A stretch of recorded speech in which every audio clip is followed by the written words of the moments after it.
Jesus says, follow me and I will make you fishers of men. Follow me and I'll make you influencers for me. So what God does through Paul, he wants to do through and to you and me as well. How does God prepare a leader? First thing to appreciate about Paul is God prepares Paul in obscurity, in the silent years. When we first run into Paul, we know he is a Jewish leader on his way to Damascus, trying to arrest, torture, and even execute Christians. God humbles him, knocks him down. Saul, Saul, why are you persecuting me? Saul then is called into ministry, but immediately the Christians in Damascus don't accept Saul. How could you blame them? He has just recently been torturing and arresting and overseeing the execution of their family and friends. And to make matters worse, I think Paul has a bit of an abrasive personality. He goes into the synagogue and starts arguing. Acts 9:23 says, after many days had passed, Paul had been arguing in the synagogues, the Jews conspired to kill him. Now, I've had some pretty negative responses to sermons before, but as far as I know, there's not been any murder plotting going on, as far as I know. But that's a response to Paul. So he has to escape Damascus under the cloak of night, finally makes his way to Jerusalem. Certainly he'll be accepted in Jerusalem. He's lived in Jerusalem since he was a teen. But he gets to Jerusalem, gets the same kind of reception. Acts 9:26. In Jerusalem, he tried to join the disciples, but they were afraid of him since they did not believe he was a disciple. This is not a good omen. Verse 29 says, he conversed and debated with the Hellenistic Jews, the Greek Jews, but they tried to kill him. When the brothers found out, they took Paul down to Caesarea and sent him off to Tarsus. And verse 31 is classic. It says, then the church had peace and was strengthened, and it increased in numbers. You kind of get the idea, when Paul first comes to Christ, no matter where he goes, he is like a one-man hurricane. Note the word there, debated. Paul's style of persuading people was about as gentle as the dental drill. Wherever he goes, he creates finally the believers give Paul a one-way ticket out of town to Tarsus, and finally they're able to enjoy peace.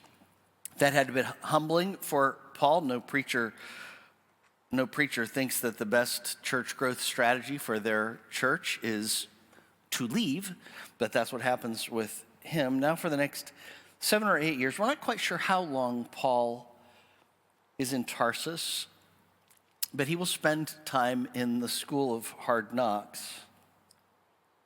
He goes home, and by every indication, things do not go well there for him in many ways. His family rejects him. His friends ostracize him. The Jewish community resists him.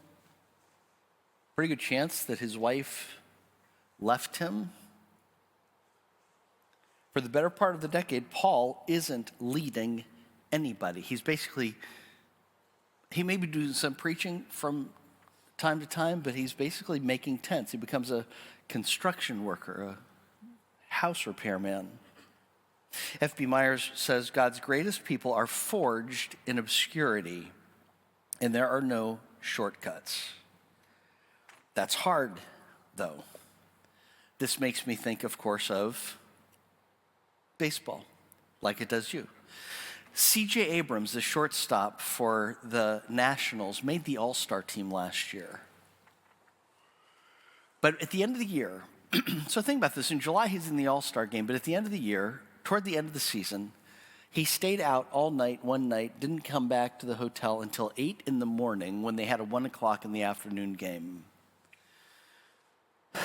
Davey brought him into the office and said, hate to do this, but you're going to spend the rest of the season in the minor leagues. Can you imagine what it was like for CJ? And this is lots of tears. CJ Abrams goes from being an all-star in January to being in the minor leagues to end the season. Can you imagine what it was like to be the Apostle Paul?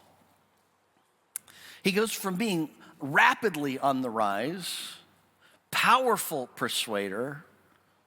Now people don't want him around. Even his who are supposed to be his Christian friends, are saying, it is better for you to be hundreds of miles away. Thank you. It's the principle of obscurity, the principle of God using times when you are unknown or unimportant or even downgraded so he can prepare you. It's a principle we see throughout the Bible. God did it, in a sense, with Noah, 100 years building an ark. With Moses, 40 years in Egypt, 40 years in the desert, 80 years of preparation for 40 years of leadership. He does it with David. David gets anointed king. The next thing you know, he's on the run. Does it here with the Apostle Paul. God does not microwave disciples, and I hope that's an encouragement to you, because we can all be impatient. I know I can. When I was a kid, man, it was easy to wish my life away. I wanted to be an adult. When I was in college, you want to be doing ministry, you want to be out there. I had a good mentor who reminded us, hey, these are your preparation years. The Bible's very clear. When the axe is dull, more work is required. Abraham Lincoln one time said, give me 6 hours to chop down a tree, and I'll spend the first 4 sharpening the axe. God is using, if you feel like you're in obscurity right now, if you're in a time where it's like, I want to be out, I want to be in front, I want to be prominent, I want to be more success, could it be that God has you in obscurity because he's sharpening your axe for greater fruitfulness in the future? I think John Wooden was the greatest basketball coach of all time. He coached the UCLA Bruins years ago. He would tell his players, you tell yourselves, I will be prepared, and then perhaps my chance will come. Because if it does come and I'm not prepared, another chance may not come my way very soon again. It is really easy to have these dreams of avarice and to think, what I want is to be out there and doing it and get the... John Wooden says, no, you may be on the bench, but you prepare the best you can because your opportunity is going to come, and you want to be ready for that opportunity. Young people, it's good for you to hear that in your preparation years. They're not wasted years. New Christians, if you're new to a church, it's good to hear that. Oh, I want to be up front. Give God time to grow you. I wonder if the Apostle Paul was thinking about those silent years when he wrote in Galatians 6:9, let us not get tired of doing good, for we will reap at the proper time if we don't give up.